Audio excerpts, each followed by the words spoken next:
Hello മക്കളെ, ഇന്ന് ഞാൻ വന്നിട്ടുള്ളത് ഈ JEE മെയിൻസിന് മാത്തമാറ്റിക്സ് ഈ വരുന്ന ജാനുവരി എക്സാമിനേഷൻ ജാനുവരി 2025 ആദ്യത്തെ സെഷനിൽ മാത്തമാറ്റിക്സിൻ്റെ സ്ട്രാറ്റജി എന്താണ് അത് പറയാൻ വേണ്ടിയിട്ടാണ് വന്നത്.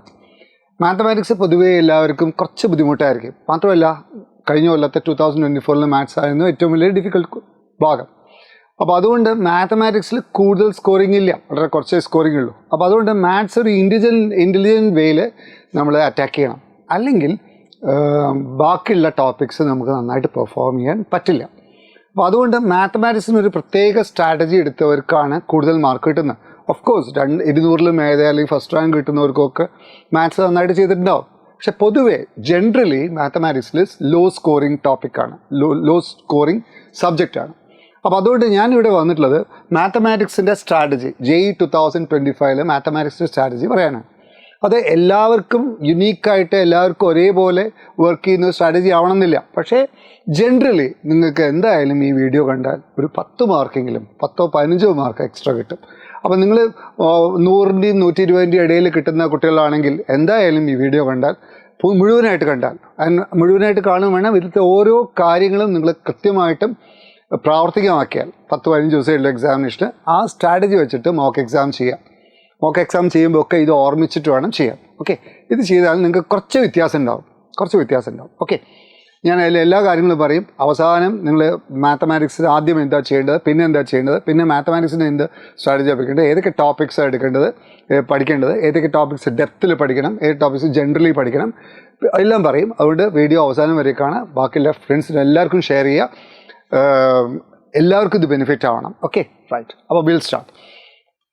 ആദ്യം തന്നെ നമുക്ക് പറയാം പേഴ്സൻറ്റൈൽ. മാത്തമാറ്റിക്സിനാണ് ഏറ്റവും ലീസ്റ്റ് പേഴ്സൻറ്റൈൽ മാർക്ക് കിട്ടുന്നത്. ഏറ്റവും കുറഞ്ഞ ക്വസ്റ്റ്യൻസിൽ കൂടുതൽ പേഴ്സൻറ്റൈൽ കിട്ടുന്ന ഒരു ഇതാണ് മാത്സ്. അപ്പോൾ കഴിഞ്ഞ 2024 മാത്സിൻ്റെ പേഴ്സൻറ്റൈൽ VS മാർക്സ് അതൊന്ന് നോക്കാം നമുക്ക്. അത് ഇങ്ങനെയാണ്, നോക്കൂ. 60 മാർക്സ് മതി 99.5 മേലെ കിട്ടാൻ. 60 മാർക്സ് മതി. അപ്പോൾ 60 മാർക്സ് പറഞ്ഞാൽ ഏകദേശം എത്ര കുറച്ച് മാർക്കേ ഉള്ളൂ അല്ലേ? 4 ഇപ്പോൾ 60 ഡിവൈഡ് ബൈ 15 അത്രയും ക്വസ്റ്റ്യൻ അല്ല, 60 ഡിവൈഡ് ബൈ 4 അത്രയും നമ്പർ ഓഫ് ക്വസ്റ്റ്യൻസ് ചെയ്താൽ മതി. വളരെ സിമ്പിളാണത്. കണ്ടോ, 95 പെർസെൻറ്റൈലിന് 28 കണ്ടോ, 28 ക്വസ്റ്റ്യൻസ്, 28 മാർക്ക് പറഞ്ഞാൽ ഏകദേശം 7 എണ്ണം ചെയ്താൽ മതി. അപ്പോൾ ഏകദേശം 6-7 എണ്ണം ചെയ്താൽ മാത്സിൽ 95 പെർസെൻറ്റേജ് കിട്ടുന്നതാണ് സ്റ്റാറ്റിസ്റ്റിക്സ് പറയണത്, ഡാറ്റ പറയണത്. അപ്പോൾ അതുകൊണ്ട് 6-7 മാക്സിമം 10. നോക്കൂ, 10 മാർക്ക് പറഞ്ഞാൽ 40 മാർക്കായി, 97% അപ്പോൾ 97% മാത്സിന് കിട്ടുക. പിന്നെ കെമിസ്ട്രിയിലും ഫിസിക്സിലും അത്യാവശ്യം മാർക്ക്. കെമിസ്ട്രിയിൽ എന്തായാലും 99 കിട്ടും. കുറച്ച് 20 ക്വസ്റ്റ്യൻസ് നിങ്ങൾക്ക് ചെയ്യാൻ പറ്റും പഠിച്ചാൽ. അപ്പോൾ അതുകൊണ്ട് 97% മാത്സിൽ കിട്ടാനുള്ള ഇതാ പറയുന്നത്. This video is not for those students who will be get more than 200-250 marks. അങ്ങനെയുള്ള കുട്ടികൾക്കുള്ളതല്ല അത്. കാരണം ഇത് ആ ബ്രിമ്മിൽ കിടക്കുന്ന കുറേ കുട്ടികളുണ്ട്. 120-130 ഇടയിൽ കിട്ടുന്ന കുറേ കുട്ടികളുണ്ട്. അവർക്ക് വേണ്ടിയിട്ടുള്ള വീഡിയോ ആണത്. അപ്പോൾ അവർ ശ്രദ്ധിക്കേണ്ട ഒരു ഇതാണ്. ബാക്കിയുള്ളവർ ശ്രദ്ധിച്ചോളൂ, പക്ഷേ ഇവരാണ് കൂടുതൽ ശ്രദ്ധിക്കേണ്ടത്. ഓക്കെ, അപ്പോൾ വിൽ സ്റ്റാർട്ട്. അപ്പോൾ 99.5% മാർക്ക് കിട്ടും. 60 മാർക്സോ ഇതിൽ കിട്ടിയാൽ. ഓക്കെ, അപ്പോൾ ദാറ്റ്സ് ഐഡിയ. അപ്പോൾ ഇതൊന്നും നിങ്ങൾ നോട്ട് ചെയ്യുക. ഓക്കെ, നൗ ഇതിൽ വേറൊരു കാര്യം കൂടി ശ്രദ്ധിക്കണം. ഇതിൻ്റെ ആവറേജ് പെർസെൻറ്റൈലല്ല, എല്ലാ ഫിസിക്സിലെ പെർസെൻറ്റൈല്, മാത്സിലെ പെർസെൻറ്റൈല്, കെമിസ്ട്രിയിലെ പെർസെൻറ്റൈല് എല്ലാം കൂടി കൂട്ടിയിട്ട് 3 കൊണ്ട് ഡിവൈഡ് ചെയ്തതല്ല ആക്ച്വലി പെർസെൻറ്റൈല്. ഓക്കെ, അപ്പോൾ അതുകൊണ്ട് അത് ശ്രദ്ധിക്കണം. May or may not coincide with average percentile. അതുകൊണ്ട് കെമിസ്ട്രിയിൽ 99% കിട്ടുക, മാത്സിൽ ഫിസിക്സിൽ 100% കിട്ടുക, മാത്സിൽ 97% കിട്ടിയാലും ചിലപ്പോൾ യു ക്യാൻ ഗെറ്റ് 99%. ഓക്കെ, അതുകൂടി ഓർക്കുക. Okay, right. അപ്പോൾ അതുകൊണ്ട് നിങ്ങൾ എപ്പോഴും ശ്രദ്ധിക്കേണ്ടത് chemistry. This video is exclusively for those people who are strong in chemistry. കെമിസ്ട്രിയിൽ സ്ട്രോങ് ആണെങ്കിൽ, മാത്സിൽ കുറച്ച് വീക്ക് ആണെങ്കിലും കുഴപ്പമില്ല. കെമിസ്ട്രിയാണ് ആദ്യം നിങ്ങൾ എല്ലാവർക്കും ബാധകമാണ്. കെമിസ്ട്രി നന്നായിട്ട് സ്കോർ ചെയ്യാൻ പഠിക്കുക. പിന്നെ മാത്സിൽ ഇങ്ങനെ ഒരു സ്ട്രാറ്റജിക്കലി മാത്സ് നോക്കാം. ഓക്കെ, അതിൽ ആദ്യത്തെ കണ്ടോ, സ്ട്രാറ്റജി ഫോർ മെയ്റ്റ്സ് 2025 സ്ട്രാറ്റജി. ഞാൻ പറയുന്ന സ്ട്രാറ്റജി എല്ലാവർക്കും യുണീക്ക് ആവണമെന്നില്ല, പക്ഷേ ജനറലി യുണീക്ക് ആവും. ഓക്കെ, അപ്പോൾ ഏകദേശം 150-150 ഇടയിൽ മാർക്ക് കിട്ടാൻ ഉള്ളൊരു സ്ട്രാറ്റജിയാണ്. കാരണം കെമിസ്ട്രിയിൽ നല്ല മാർക്ക് കിട്ടണം. കെമിസ്ട്രിയിൽ 20 ചോദ്യങ്ങളും ചെയ്തിട്ടുണ്ടാവണം. ഫിസിക്സിലൊരു 18 around 18 questions ഉണ്ടാവണം. പിന്നെ അങ്ങനെയാണെങ്കിൽ ഒരു 150 questions കിട്ടാനുള്ള, പ്രത്യേകിച്ചും we are discussing those students are strong in chemistry and comparatively weak in maths. Comparatively weak in maths പറഞ്ഞാൽ ഞാൻ അതല്ല ഉദ്ദേശിക്കുന്നത്, ഈ കുട്ടികൾക്ക് കാൽക്കുലേഷൻ്റെ സ്ട്രെങ്ത് കുറച്ച് കുറവാണ്, ഇപ്പം സ്കില്ല് കുറച്ച് കുറവാണ്. അപ്പോൾ അതുകൊണ്ട് കാൽക്കുലേഷൻ സ്കില്ലൊക്കെ ഉണ്ടാവണം. പിന്നെ കുറച്ച് കൺസെപ്റ്റ്സും കയ്യിലുണ്ടാവണം. അതിന് ഇമ്പോർട്ടൻ്റ് ആയിട്ടുള്ള കുറച്ച് ടോപ്പിക്സ് ഫോക്കസ് ചെയ്യാം. മാത്സിൻ്റെ പ്രത്യേകതയാണ്. അപ്പോൾ സ്ട്രാറ്റജി ഫോർ മാത്സ് ഇതാണ്, ഫ്യൂ ടോപ്പിക്സ്, കുറച്ച് ടോപ്പിക്സ് ഇൻ ഡെപ്ത് ആയിട്ട് പഠിക്കുക. ആ കൂടെ കുറേ ടോപ്പിക്സ് ഉണ്ട്, നിങ്ങൾക്കറിയാം കുറേ ടോപ്പിക്സ് ഉണ്ട്. അതിൽ ഫസ്റ്റ് ഇയറും സെക്കൻഡ് ഇയറും ആയിട്ട് കുറേ ടോപ്പിക്സ് ഉണ്ട്, നിങ്ങൾക്കറിയാം. ഞാൻ ടോപ്പിക്സിന് ഇടൊന്നും പറയില്ല, യു നോ ഇറ്റ്. അപ്പോൾ അതിൽ കുറച്ച് topics, you learn few topics in depth, നന്നായിട്ട് പഠിക്കാം. ചില ടോപ്പിക്സ് അത് ഇഷ്ടമുള്ളതോ ഇഷ്ടമില്ലാത്തതോ നോക്കരുത്, you have to learn it. Statistics പോലത്തെ ചാപ്റ്റേഴ്സ്, പിന്നെ മാറ്റേഴ്സ് ആൻഡ് ഡിറ്റർമിനൻസ്, അത് ഇൻ ഡെപ്തിൽ പഠിക്കണം. പിന്നെ എല്ലാ ടോപ്പിക്സും നോക്കൂ, learn all basics in general. NCERT general നിങ്ങൾ +1 +2 പഠിച്ചിട്ടുള്ള NCERT ലെവൽ ചോദ്യങ്ങളുണ്ടാവല്ലോ, distance formula, section formula, distance from a point to a line, അങ്ങനെയൊക്കെ ചില ബേസിക് ആയിട്ടുള്ള ഫോർമുലാസ് ഉണ്ടാവും. ഡിസ്റ്റൻസ് ബിറ്റ്വീൻ 2 പാരലൽ ലൈൻസ്, അങ്ങനെ ഓരോ ചെറിയ ചെറിയ ഫോർമുലാസ് ഉണ്ട്. അത് നിങ്ങൾക്ക് അറിയണം, you must know it.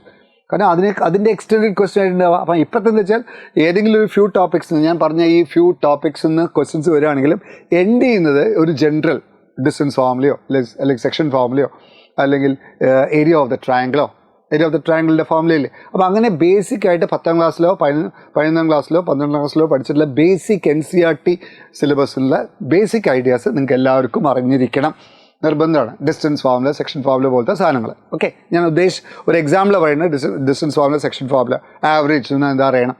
Okay, അങ്ങനെ ചില കാര്യങ്ങൾ, സിമ്പിളായിട്ടുള്ള കാര്യങ്ങൾ നിങ്ങൾക്ക് അറിഞ്ഞിരിക്കണം ജനറലായിട്ട്. പിന്നെ ഫ്യൂ ടോപ്പിക്സ് ഇൻ ഡെപ്ത് ആയിട്ട് പഠിക്കും. ഇൻ ഡെപ്ത് ആയിട്ട് പഠിക്കുക പറഞ്ഞാൽ മെയിൻലി മാറ്റേഴ്സ് ആൻഡ് ഡിറ്റർമിനൻസ് പഠിക്കുക. മാറ്റേഴ്സ് ആൻഡ് ഡിറ്റർമിനൻസ് ഒരുവിധം സിമ്പിളാണ്. പക്ഷേ matters and determinants entrance point of വ്യൂവിൽ ഞങ്ങളുടെ വീഡിയോ ഉണ്ട്, അതിൽ പിൻ ചെയ്യാം. അത് നിങ്ങൾ എൻട്രൻസ് പോയിന്റ് ഓഫ് വ്യൂവിലുള്ള മാറ്റേഴ്സിലെ ക്വസ്റ്റ്യൻസ് ഞാനിവിടെ ഡിസ്കസ് ചെയ്യാം. മാറ്റേഴ്സ് ആൻഡ് ഡിറ്റർമിനൻസ് ജനറലിയും പഠിക്കണം, വെറുതെ ബേസിക് ആയിട്ടുള്ള കാര്യങ്ങൾ. എന്താണ് സീറോ മാട്രിക്സ്, എന്താണ് സ്ക്വയർ മാട്രിക്സ്, എന്താണ് സിമെട്രിക് മാട്രിക്സ്, എന്താണ് സ്ക്യൂ സിമെട്രിക് മാട്രിക്സ്. അപ്പോൾ ഞങ്ങളുടെ കുറേ വീഡിയോസ് ഉണ്ട് മാറ്റേഴ്സിൻ്റെ ബേസിക്കിൽ. അതിൽ കുറച്ച് ഇൻഡക്ഷൻ ഉപയോഗിച്ചുള്ള കുറച്ച് ക്വസ്റ്റ്യൻസ് ഉണ്ട്, അതൊക്കെ പഠിക്കണം. മാത്രമല്ല അതിൽ കാലി ഹാമിൽട്ടൺ തിയറം ഇമ്പോർട്ടൻ്റ് ആണ്, അതൊക്കെ നമ്മൾ ഡിസ്കസ് ചെയ്യാം. സിസ്റ്റം ഓഫ് ഇക്വേഷൻസ് ഇമ്പോർട്ടൻ്റ് ആണ്. അതുകൊണ്ട് മാറ്റേഴ്സ് ആൻഡ് ഡിറ്റർമിനൻസ് ഫുള്ളായിട്ട് പഠിക്കണം. വെക്ടേഴ്സും അതെ ഫുള്ളായിട്ട് പഠിക്കണം. Vectors, dot product, cross product, geometrical meaning of cross product, അങ്ങനെ ജോമെട്രിക്കൽ കുറേ കാര്യങ്ങളുണ്ടല്ലോ. അതൊക്കെ വെക്ടേഴ്സിൽ സ്കേലാർ ട്രിപ്പിൾ പ്രോഡക്റ്റും വെക്ടർ ട്രിപ്പിൾ പ്രോഡക്റ്റും പഠിക്കണം. Though it is not there in the syllabus, അത് പഠിക്കണം. അപ്പം വെക്ടേഴ്സ് പഠിക്കണം. 3 ടൈം ജോമെട്രി തീർച്ചയായിട്ടും പഠിക്കണം. 3 ടൈം ജോമെട്രിയിൽ പ്ലെയിൻസ് ഇല്ലാത്തതുകൊണ്ട് അവർ കൺഫൈൻഡ് ആയിട്ടാണ് ചോദിക്കുക. ആകെ കുറച്ചേ ഉള്ളൂ. സ്ട്രേറ്റ് ലൈൻസിൻ്റെ point of intersection, straight lines തമ്മിലുള്ള shortest distance between 2 parallel lines in space, foot of the perpendicular, image, അതൊക്കെ വളരെ സിമ്പിളായിട്ടുള്ള കാര്യങ്ങളാണ്, പഠിച്ചാൽ കിട്ടും. അതുകൊണ്ട് 3 ടൈം ജോമെട്രി എന്തായാലും പഠിക്കണം. അപ്പം മൂവ് ചാപ്റ്ററായി ഇത് ഫുള്ളായിട്ട് പഠിക്കണം. 3 ടൈം ജോമെട്രി കുറച്ചേ ഉള്ളൂ പഠിക്കാൻ, ഫുള്ളായിട്ട് പഠിക്കണം. സീക്വൻസ് സീരീസും അതേ പഠിക്കണം. നിങ്ങൾ 10ാം ക്ലാസ്സിൽ പഠിച്ചുള്ള എക്സ്റ്റൻഷനാണ്. അതിൽ ജോമെട്രിക് പ്രോഗ്രഷനും അരിത്മെറ്റിക്കോ ജോമെട്രിക് പ്രോഗ്രഷൻ ഇല്ലെങ്കിലും പഠിക്കണം. സിലബസിലില്ല അരിത്മെറ്റിക്കോ ജോമെട്രിക്, AGP പഠിക്കണം. അത് കഴിഞ്ഞ കൊല്ലം ചോദിച്ചതാണ്, AGP പഠിക്കണം.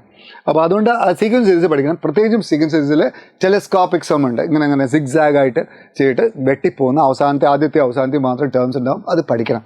സീക്വൻസ് സീരീസ് പഠിക്കണം. അതിലെല്ലാ കൊല്ലം ചോദിക്കാറുണ്ട് സീക്വൻസ്. പ്രത്യേകിച്ചും സീക്വൻസ് സീരീസിൽ ടെലസ്കോപ്പിക് സം ഇൻവേഴ്സ് ട്രിഗണോമെട്രിക് ഫംഗ്ഷനിലും ചോദിക്കാറുണ്ട്. tan inverse x minus tan inverse y = tan inverse x minus y / 1 + xy. അത് കോട്ടിൽ ചോദിക്കും, tan ഇൻവേഴ്സിൽ പറയും. അപ്പോൾ അതുകൊണ്ട് അതും നിങ്ങൾ പഠിക്കണം ഈ സീക്വൻസ് സീരീസിൽ. അത് ക്വാഡ്രാറ്റിക് ഇക്വേഷനിൽ ജനറൽ ആയിട്ടുള്ള 10ാം ക്ലാസ്സിൽ പഠിച്ചുള്ള ക്വാഡ്രാറ്റിക് ഇക്വേഷൻസ് അറിയാം. പിന്നെ ന്യൂട്ടൺസ് ഫോർമുല പഠിക്കണം.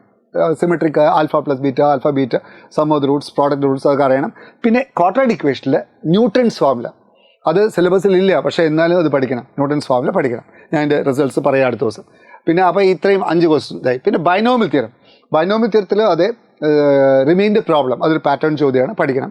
പിന്നെ ബൈനോമിയൽ തിയറത്തിൽ സാധാരണ ടേം ഇൻഡിപെൻഡൻറ്റ് ഓഫ് എക്സ്, അതൊക്കെ സിമ്പിൾ ആയിട്ടുള്ള കാര്യങ്ങളാണ്, അത് പഠിക്കണം. General term, binomial theorem for a rational index ചോദിക്കില്ല. Binomial theorem for problems on binomial equations ചോദിക്കില്ല എന്നാണ് സിലബസിലുള്ളത്. പക്ഷേ പ്രോബ്ലംസ് ഓൺ ബൈനോമിയൽ ഇക്വേഷൻ ചോദിക്കില്ല എന്ന് പറയാൻ പറ്റില്ല. എന്നാലും ബൈനോമിയൽ തിയറം നമ്മൾ ഈ ബേസിക് ആയിട്ടുള്ള കാര്യങ്ങൾ എന്താണ് term independent of X, number of terms in expansion, അതൊക്കെ പഠിക്കണം. ഓക്കെ, സ്റ്റാറ്റിസ്റ്റിക്സ് എന്തായാലും ഫുള്ളായിട്ട് പഠിക്കണം. ഇത് ഫുള്ളായിട്ട് പഠിക്കണം സ്റ്റാറ്റിസ്റ്റിക്സ്.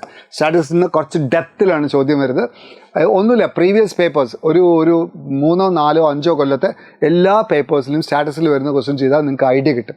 വേരിയൻസ് മാത്രമല്ല, ഞങ്ങളുടെ വീഡിയോസിൽ കുറേ വീഡിയോസിൽ സ്റ്റാറ്റിസ്റ്റിക്സിനെ പറ്റി കുറച്ച് ഫോക്കസ് ആയിട്ട് variance of first natural numbers, n² - 1/12, variance of an AP, what is the variance of mean deviation, what is mean deviation of first natural numbers, mean deviation എന്താ, റേഞ്ച് എന്താ, ഒക്കെ അതൊക്കെ. പിന്നെ ഒരു ഡാറ്റയിൽ നിന്ന് ഒരാളെ മാറ്റിയിട്ട് ഒരാളെ വെച്ചു, what is the correct mean, what is the correct variance, what is the combined variance, what is the combined mean, ഇങ്ങനത്തെയൊക്കെ ഫോർമുലാസ് ഉണ്ട്. ഡയറക്റ്റായിട്ട് ചോദിക്കുന്ന ക്വസ്റ്റ്യൻസ് ഉണ്ടാവുക. Only thing is that you must be acquainted with the questions. അതിലൊരു 5-6 കൊല്ലത്തെ എല്ലാ സെഷനിലെയും question paper ചെയ്താൽ അത് മതി സ്റ്റാറ്റിസ്റ്റിക്സിൽ. അപ്പോൾ സ്റ്റാറ്റിസ്റ്റിക്സ് എന്തായാലും നോക്കണം. പ്രോബിലിറ്റി ഞാൻ പറയുമ്പം പ്രോബിലിറ്റിയിലെ ബേസിക് ആയിട്ടുള്ള NCERT ഫുൾ നോക്കുക. അത് കഴിഞ്ഞിട്ട് ടോട്ടൽ പ്രോബിലിറ്റി ബേസ് ഇയർ നോക്കുക. പിന്നെ അവസാനത്തെ ഡിസ്ട്രിബ്യൂഷൻ ഉണ്ട്. പ്രോബിലിറ്റി ഡിസ്ട്രിബ്യൂഷനിൽ അത് ബെർണോളി ട്രയൽ ഇല്ലെങ്കിലും പ്രോബിലിറ്റി ഡിസ്ട്രിബ്യൂഷൻ ഉണ്ട്, expectation of X and variance. അതും അതെ, വളരെ സിമ്പിളാണ്, ഡയറക്റ്റാണ്. അപ്പോൾ ആ 3 ഭാഗങ്ങൾ, ഈ 3 ഭാഗത്തു നിന്നാണ് പ്രോബിലിറ്റി ചോദിക്കാൻ സാധ്യതയുള്ളത്. ഒന്ന് ഡിസ്ട്രിബ്യൂഷൻ ചോദിക്കാൻ സാധ്യതയുണ്ട്, ടോട്ടൽ പ്രോബിലിറ്റി ചോദിക്കാൻ സാധ്യതയുണ്ട്, ഇത് ഉപയോഗിക്കാറുണ്ട്. എന്താണ്, ബേസ് തിയറം. കഴിഞ്ഞ കൊല്ലം ചോദിച്ചത് പക്ഷേ സാധാരണ ക്ലാസിക് ലെവൻഷർ പ്രോബിലിറ്റി എന്നോട് ഡൈ ടോസ് ചെയ്തിട്ട് ഒരു ക്വാഡ്രാറ്റിക് AX² + BX + C എയും ബിയും സിയും ഡിസൈഡ് ചെയ്യുന്ന ടോസിങ് ഡൈ വെച്ചിട്ടാണ് what is the chance it has real Roots, imaginary Roots, അങ്ങനത്തെ ചോദ്യങ്ങളും ചോദിക്കാൻ സാധ്യതയുണ്ട്. AX² + BX + C = 0 പകരം x² + PX + Q = 0 ആവാം. അതും ചോദിക്കാൻ സാധ്യതയുള്ളതാണ്. ഡിഫറൻഷ്യൽ ഇക്വേഷൻ, ഇൻ്റഗ്രേഷൻ എപ്പോഴും നഷ്ടക്കച്ചവടമാണ്. ഇൻ്റഗ്രേഷനിൽ ഡെഫിനറ്റിൽ ഓക്കെയാണ്, കിങ്സ് റൂൾ ചോദിക്കാറുണ്ട്. പക്ഷേ അത് ഇൻഡെപ്ത് പഠിക്കാൻ ഇപ്പോൾ നിങ്ങൾക്ക് സമയമില്ലെങ്കിൽ പഠിച്ചതാണെങ്കിൽ ചെയ്തോളൂ. പക്ഷേ ഞാനിപ്പോൾ ഒന്നും പഠിക്കാത്തവരോടുള്ള കാര്യമാണ്, ഡിഫറൻഷ്യൽ ഇക്വേഷൻ പഠിക്കണം. ലീനിയറും ഹോമോജിനസും കഴിഞ്ഞുള്ള എല്ലാ പരീക്ഷയിലും ചോദിച്ചിട്ടുണ്ട്. പ്രത്യേകിച്ചും particular solution and understanding the function identify ആയിട്ട് പിന്നെ ഏരിയ അണ്ടർ ദ കർവിലും ക്വസ്റ്റ്യൻ ചോദിക്കാൻ സാധ്യതയുണ്ട്. അപ്പം ഫംഗ്ഷൻ കിട്ടിയാൽ പിന്നെ ഏരിയ അണ്ടർ ദ കർവ് സാധാരണ integral B F of X ചെയ്താൽ മതിയല്ലോ. അതുകൊണ്ട് ഇതിൽ തന്നെയാണ് ഏരിയ അണ്ടർ ദ കർവും ചോദിക്കാൻ സാധ്യത. അപ്പോൾ അതുകൊണ്ട് ഡിഫറൻഷ്യൽ ഇക്വേഷൻ നന്നായിട്ട് പഠിക്കുക. അന്ന് ഫംഗ്ഷൻ ഐഡൻറ്റിഫൈ ആയിട്ട് ഫംഗ്ഷൻ കിട്ടിയാൽ ബാക്കി എന്തും ചോദിക്കാം. ഓക്കെ, അങ്ങനെ ഒരു ചോദ്യം ചോദിക്കാം. ഇതൊക്കെ ഞാൻ നമ്മളെ അവസാനത്തെ 15 days എന്താണ് വീഡിയോസിൽ പറഞ്ഞിട്ടുണ്ട്. പിന്നെ കോംപ്ലക്സ് നമ്പേഴ്സിന് ഈ distance Z1 - what is the minimum distance, what is the maximum distance from ഒരു സർക്കിൾ വരും, ഒരു പോയിന്റ് ഉണ്ടെങ്കിൽ ആ പോയിന്റ് നിന്ന് സർക്കിളിലേക്കുള്ള മിനിമം ഡിസ്റ്റൻസ്, മാക്സിമം ഡിസ്റ്റൻസ്, അങ്ങനത്തെ ക്വസ്റ്റ്യൻസ് വരാൻ സാധ്യതയുണ്ട്. ഓക്കെ, പിന്നെ ഓഫ് കോഴ്സ് ഒമേഗ² ക്വസ്റ്റ്യൻസ് ചോദിക്കാൻ സാധ്യതയുണ്ട്. ഡി മോയിസ് തിയറം അതിലത്തേക്ക് ക്വസ്റ്റ്യൻ ചോദിക്കാറുണ്ട്. കോംപ്ലക്സ് നമ്പേഴ്സ് പഠിക്കണം. അതിന് ഏതാ ചോദിക്കുക, പാറ്റേൺ ചോദ്യം ഇല്ലല്ലോ, വളരെ കുറച്ചേ ഉള്ളൂ. അതുകൊണ്ട് കോംപ്ലക്സ് നമ്പേഴ്സ് പഠിക്കണം. അപ്പോൾ ഇത്രയും 10 ടോപ്പിക്സ് നിങ്ങൾ തറോ ആക്കണം. You should learn in depth. അതിന് സമയമുണ്ട്. 10 ചാപ്റ്റർ ഒരു ദിവസം ഒരു ചാപ്റ്റർ വെച്ചിട്ട് ചെയ്താൽ 10 ചാപ്റ്റർ പറ്റും. 10 ചാപ്റ്റർ 10 ദിവസം കൊണ്ട് പഠിക്കാൻ പറ്റും. ഓക്കെ, ഇനി ഈ പാറ്റേൺ ചോദ്യമുണ്ട്. ഈ പാറ്റേൺ ചോദ്യം എന്തായാലും റിപ്പീറ്റ് ചെയ്യും. എല്ലാ പേപ്പറിലും ഒരു 4 പാറ്റേൺ ചോദ്യം ഉണ്ടാവും. അപ്പോൾ ആ പാറ്റേൺ ചോദ്യം നിങ്ങൾ ആദ്യം ചെയ്യുക. അപ്പോൾ നിങ്ങൾക്കൊരു കോൺഫിഡൻസ് കിട്ടും. 4 ചോദ്യം കിട്ടിയില്ലേ, 4 ചോദ്യം പറഞ്ഞാൽ 4 × 15 എത്ര മാർക്കായി? 4 × 4 16 മാർക്കായില്ലേ? 16 മാർക്ക് എന്തായാലും അറിയാം. 4 ക്വസ്റ്റ്യൻസ് എന്തായാലും കിട്ടും. 4, 4, 16 16 മാർക്കായി. 16 മാർക്കായാൽ പിന്നെ ബാക്കി എന്ത് കിട്ടുന്നതും ലാഭമാണ് അല്ലേ? ഓക്കെ, അപ്പോൾ അതുകൊണ്ട് നിങ്ങൾ പാറ്റേൺ ചോദ്യം ഇതൊക്കെയാണ്. ആദ്യത്തെ system of equation, matrix and ഡിറ്റർമിനൻസിലെ പാറ്റേൺ ചോദ്യമാണ്. നിർബന്ധമായിട്ടും പഠിച്ചിരിക്കണം. എല്ലാ പേപ്പറിലും ഇത് വന്നോളണമെന്നില്ല, പക്ഷേ സ്വാഭാവികമായിട്ടും വരാനുള്ള ക്വസ്റ്റ്യൻ. പക്ഷേ മാത്രമല്ല, ഇത് വളരെ എപ്പോഴും ചോദിക്കുന്ന ക്വസ്റ്റ്യൻ ആയതുകൊണ്ട് വളരെ കോംപ്ലിക്കേറ്റഡ് ആയിട്ടാണ് ചോദിക്കുക. അതുകൊണ്ട് ഇത് പ്രാക്ടീസ് ചെയ്താലേ പരീക്ഷയ്ക്ക് ചെയ്യാൻ പറ്റുള്ളൂ. സിസ്റ്റം ഇക്വേഷൻ ഞാൻ കുറേ വീഡിയോസിൽ ചെയ്തിട്ടുണ്ട്. ഇവിടെ തന്നെ ഈ പിൻ ചെയ്തിട്ടുള്ള വീഡിയോസിൽ നിന്ന് കണ്ടാൽ ധാരാളമാണ്. സിസ്റ്റം ഇക്വേഷൻസ് കഴിഞ്ഞ 5-6 കൊല്ലം ജെയ്ക്ക് ചോദിച്ചിട്ടുള്ള ചോദ്യങ്ങൾ മൊത്തം ചെയ്താൽ you will get the full idea of how it will be ask for the question. അപ്പോൾ സിസ്റ്റം ഇക്വേഷനിലും അതെ കണക്റ്റഡ് ക്വസ്റ്റ്യൻസ് ചോദിക്കാനുള്ള സാധ്യത വളരെ കൂടുതലാണ്. പിന്നെ ന്യൂട്ടൺസ് ഫോർമുല അതെ കഴിഞ്ഞ കൊല്ലം വേറെ പേപ്പറിൽ ചോദിച്ചിട്ടുണ്ട്. ഇതാണ് Newton's formula. AX² + BX + C = 0. Alpha beta Roots ആണ്. SN എന്ന് പറയുന്നത് Aα⁴n + Bβ⁴n ആണെങ്കിൽ ASN + 1 + BSN + 1 + CSN = 0. ഈ കൺസെപ്റ്റ് വെച്ചിട്ട് പല രീതിയിൽ പല പാറ്റേണിൽ ക്വസ്റ്റ്യൻ ചോദിക്കാം. അതുകൊണ്ട് ന്യൂട്ടൺസ് ഫോർമുല ക്വാഡ്രാറ്റിക് ഇക്വേഷനിൽ പഠിച്ചിരിക്കണം, നിർബന്ധമാണ്. അപ്പോൾ ചിലപ്പോൾ ഈ ന്യൂട്ടൺസ് ഫോർമുല ഡിസ്ഗൈസിൽ വരും. കാരണം ചിലപ്പം ആ റൂട്ട്സ് ഇമാജിനറി ആകുമ്പോൾ you have to go for complex de Moivre's theorem ഉപയോഗിക്കണം. ഓക്കെ, അപ്പോൾ അതുകൊണ്ട് ന്യൂട്ടൺസ് ഫോർമുല ആണോ അല്ലയോ എന്നുള്ളത് ഐഡൻറ്റിഫൈ ആയിട്ട് വേണം ഇത് അപ്ലൈ ചെയ്യാൻ. Okay, Newton's formula. പിന്നെ ടെലസ്കോപ്പ് എക്സാംസ് ടെലിസ്കോപ്പിക് സമയത്ത് നിങ്ങൾ ഇൻവേഴ്സിലും ഉണ്ടാവും, മറ്റേതിലും ഉണ്ടാവും, സീക്വൻസ് സീരീസിലും ഉണ്ടാവും.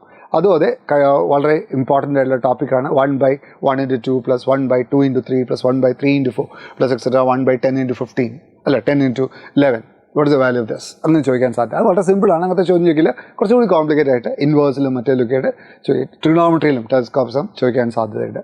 1/cos 1 cos 2 + 1/cos 2 cos 3 plus etcetera plus 1/cos 88 89 അങ്ങനെ പറഞ്ഞിട്ട് ക്വസ്റ്റ്യൻസ് ചോദിക്കാറുണ്ട്. ഓക്കെ. പിന്നെ of course perpendicular foot perpendicular image. ഇവിടെ ഒരു പോയിന്റ് ഉണ്ടെങ്കിൽ ഇവിടെ ലൈൻ ഉണ്ടെങ്കിൽ ഇതിനാണ് ഫുട്ട് പറയുക, ഇതിനാണ് ഇമേജ് പറയുക. ഫുട്ട് കാണുക, അതിൻ്റെ ഡബിളിന്ന് പോയിന്റ് സബ്ട്രാക്ട് ചെയ്താൽ ഇമേജ് കിട്ടും. ഇത് 2Dയിലും ചോദിക്കും 3Dയിലും ചോദിക്കാൻ സാധ്യത. 2Dയിലും 3Dയിലും സെപ്പറേറ്റ് ആയിട്ടുള്ള പരിപാടിയാണ്. 2Dയിൽ ഫോർമുലയുണ്ട്. x - x1/a = y - y1/b - (-ax1 + by1 + c/a² + b² ആണ് ഫുട്ട് കിട്ടിയാൽ ഇമേജ് കിട്ടും. ഓക്കെ. ഇത് 2 ഡയമെൻഷണൽ ജോമെട്രിയിൽ ഒരു ഫോർമുലയാണ്. 3 ഡയമെൻഷണൽ ജോമെട്രിയിൽ you have to find out. അപ്പോൾ 3 ഡയമെൻഷണൽ ജോമെട്രിയിലും ഇമ്പോർട്ടൻ്റ് ആണ്, 2 ഡയമെൻഷണൽ ജോമെട്രിയിലും ഫുട്ടും ഇമേജും ഇമ്പോർട്ടൻ്റ് ആണ്. ഇവർക്ക് എങ്ങനെ ചോദിക്കാം, ഈ പോയിന്റ് തരും, ഈ ലൈൻ തരും, ഇത് ആൽഫ ബീറ്റ ഗാമ ആണെങ്കിൽ വാട്ട് ഇസ് 2α + 3α + 3 ഗാമ, അങ്ങനെ ഇൻഡിജർ ടൈപ്പിലാണ് ക്വസ്റ്റ്യൻ ചോദിക്കുക. അതുകൊണ്ട് സ്പെസിഫിക് ആൻസർ ആയിരിക്കും, അതുകൊണ്ട് സിമ്പിൾ ആയിരിക്കും. only thing is that the calculation will be difficult. Calculations ശ്രദ്ധിക്കണം വളരെ.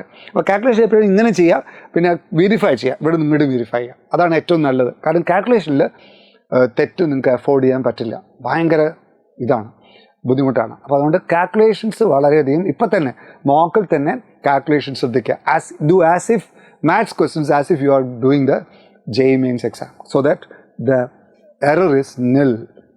എറർ നില്ലാവണം. ചെയ്യുന്ന ക്വസ്റ്റ്യൻസൊക്കെ ചെയ്യുകയാണെങ്കിൽ ശരിയാവണം, അല്ലാത്തത് വിടുക. പിന്നെ ഒരു പേപ്പറിൽ ഒരു ക്വസ്റ്റ്യൻ തന്നെ ഒരു മിനിറ്റിൽ കൂടുതൽ നിങ്ങൾ ഇരിക്കരുത്. ഐഡിയ കിട്ടി, ക്വസ്റ്റ്യൻ ചെയ്യാൻ പറ്റുമെന്ന് തോന്നി, ചെയ്യാൻ തുടങ്ങിയിട്ട് ബ്ലോക്ക് ആവുകയാണെങ്കിൽ ഒരു മിനിറ്റ് ഇതാവുകയാണെങ്കിൽ you just go to the other question. ഇഷ്ടം പോലെ ചോദ്യങ്ങളുണ്ടാവും, ചെയ്യാൻ പറ്റുന്ന ചോദ്യങ്ങളുണ്ടാവും. Okay, right. അടുത്ത റിമൈൻഡർ പ്രോബ്ലം നിർബന്ധമായിട്ടും പഠിക്കണം. ഇത് ശ്രദ്ധിക്കണം. 7^2025 when divided by 13 what is the remainder? ഇഷ്ടംപോലെ പ്രാവശ്യം നമ്മൾ ഡിസ്കസ് ചെയ്യണം. നമ്മളെ വീഡിയോ തന്നെ ഇഷ്ടംപോലെ ഉണ്ട്. അജിപ്പോട്ടിൻ്റെ കുറേ വീഡിയോസിൽ റിമൈൻഡർ പ്രോബ്ലം ഉണ്ട്. അതുകൊണ്ട് റിമൈൻഡർ പ്രോബ്ലം പഠിക്കണം. ഒരുപാട് ടെക്നിക്സ് പറഞ്ഞിട്ടുണ്ട് ഞങ്ങൾ, അതുകൊണ്ട് അതൊക്കെ ഉപയോഗിച്ചിട്ട് പഠിക്കാം. ഓക്കെ, റിമൈൻഡർ പ്രോബ്ലം ഷുവറായിട്ടും വരുന്ന ചോദ്യമാണ്. ബൈനോമിയൽ തിയറത്തിലുള്ള പരിപാടിയാണ്. പിന്നെ total probability and base theorem, അത് എന്തായാലും മിക്കവാറും ചോദിക്കുന്ന ഒരു കാര്യമാണ്.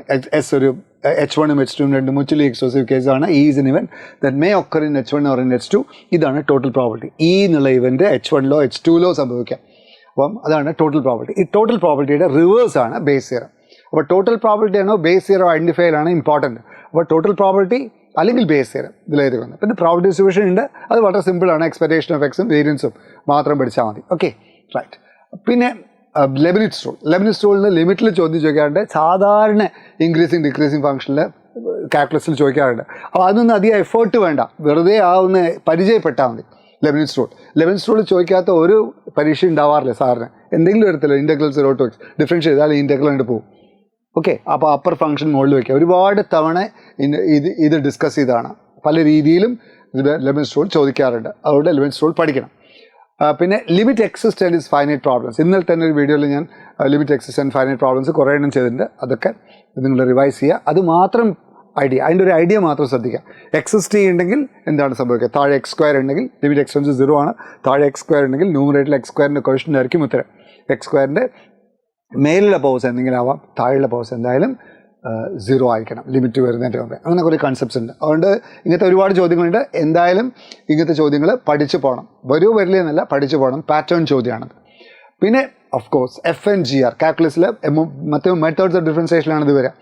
FNGR inverse of each other. F ഉം G യും ഇൻവേഴ്സ് ആണെങ്കിൽ f(g(x) x ആവും. അതിന് f(g'(x) 1/f'(g(x) തിരിച്ചും പറയാം. അപ്പോൾ അത് ഉപയോഗിച്ചുള്ള കുറച്ച് ക്വസ്റ്റ്യൻസ് ഉണ്ട്, അതും നിങ്ങൾ പഠിക്കണം. അതും പാറ്റേൺ ചോദ്യമാണ്. You have to do it. ഇന്നലെ ഡിസ്കസ് ചെയ്താണ്, അതും നിങ്ങൾ പഠിക്കണം. പിന്നെ 9ാമത്തെ adjoint. A into adjoint is determined A into I problems. ഇത് പ്രോബ്ലംസ് പറയാൻ കാരണം ഇങ്ങനെ കുറേ റിസൾട്ട്സ് ഉണ്ട്. ഈ റിസൾട്ട് വെച്ചിട്ട് കുറച്ച് ക്വസ്റ്റ്യൻസ് ഉണ്ട്, അത് എപ്പോഴും എല്ലാ കൊല്ലം ചോദിക്കുന്നതാണ്. അപ്പോൾ ഡിറ്റർമിനിലെ adjoint A into I ആ പ്രോപ്പർട്ടി വെച്ചിട്ട് ലോസ്. പിന്നെ ഓഫ് കോഴ്സ് കാലി-ഹാമിൽട്ടൺ തിയറം. എന്താ Cayley Hamilton theorem? Every square matrix satisfies its equation. Characteristic equation എന്ന് പറയാം. അതൊന്നും നിങ്ങൾ നോക്കണ്ട. A - λ = 0. പലപ്പോഴും ഇത് ആവശ്യമില്ല. A 2/2 ആണെങ്കിൽ ഇതാണ് സംഭവിക്കാം. A 3/3 ആണെങ്കിൽ ക്യൂബിക് ആയിരിക്കും. അപ്പോൾ ഇതിൽ ഐയുടെ കോഷ്യൻ്റ് ആ മാട്രിക്സിൻ്റെ ഡിറ്റ് ആയിരിക്കും. എയുടെ കോയിഫിഷ്യൻ്റ് അതിൻ്റെ ട്രേസ് ആയിരിക്കും. ട്രേസ് വന്നാൽ മൈനസ് ട്രേസ് ആയിരിക്കും. ട്രേസ് വന്നാൽ മെയിൻ ഡയഗണലിലെ സം. ഇവിടെയാണെങ്കിൽ 7 സ്ക്വയറിലെ കോയിഫിഷ്യൻ്റ് മൈനസ് ട്രേസ് ആയിരിക്കും. എയുടെ കോയിഫിഷ്യൻ്റ് മെയിൻ ഡയഗണലിൻ്റെ കോ ഫാക്ടേഴ്സിൻ്റെ സം ആയിരിക്കും. ഇതൊക്കെ വിസ്തരിച്ച് ഡിസ്കസ് ചെയ്തിട്ടുണ്ട്. അതുകൊണ്ട് കാലി ഹാമിൽട്ടൺ തിയറം പ്രോബ്ലംസിൽ തിരിച്ചും മറിച്ചും ചോദിക്കാം. ഓക്കെ, ഇത്രയേ ഉള്ളൂ കാര്യങ്ങൾ. ഇത്രയും കാര്യങ്ങൾ നിങ്ങൾ വ്യക്തമായിട്ടും സിൻസിയറായിട്ടും ഈ 10 ദിവസം നിങ്ങൾ സ്ട്രാറ്റജിക്കായിട്ട് പഠിച്ചിട്ടുണ്ടെങ്കിൽ എന്തായാലും മാത്സിൽ ഒരു 5 ചോദ്യം 5ൻ്റെയും 6ൻ്റെയും 5ൻ്റെയും 7ൻ്റെയും ഇടയിലുള്ള ചോദ്യങ്ങൾ നിങ്ങൾക്ക് ചെയ്യാൻ പറ്റിയിരിക്കും. അപ്പം 7 ചോദ്യം ചോദിച്ചാൽ 7 4 28 മാർക്സ് ആയില്ലേ, 28 മാർക്ക് ഈ വീഡിയോന്ന് നിങ്ങൾക്ക് കിട്ടും. ഇത്രയും കാര്യങ്ങൾ. പിന്നെ എന്തായാലും അവിടെ ഇവിടേക്ക് ആയിട്ട് കുറച്ച് ക്വസ്റ്റ്യൻസ് ആയാൽ എന്തായാലും ഒരു 10 20 മാർക്ക് കിട്ടാൻ ഒരു പ്രയാസമില്ല. അപ്പോൾ എന്തായാലും ഈ സ്ട്രാറ്റജി നിങ്ങൾ അവലംബിക്കുക. പിന്നെ ഓഫ് കോഴ്സ് ജനറൽ ആയിട്ടുള്ള ടോപ്പിക്സ് നിങ്ങൾ പഠിച്ചിരിക്കണം. ഇതൊരു ഹാർഡ് ആൻഡ് ഫാസ്റ്റ് റൂളല്ല. ഓക്കെ, കഴിഞ്ഞ കൊല്ലത്തെ കുറേ കൊല്ലത്തെ ക്വസ്റ്റ്യൻ പേപ്പേഴ്സിൽ നിന്ന് ഞങ്ങൾക്ക് കിട്ടിയുള്ളൊരു ഇൻഫർമേഷനാണ്. അതുകൊണ്ട് don't take it as A prediction. Okay, thank you, all the best.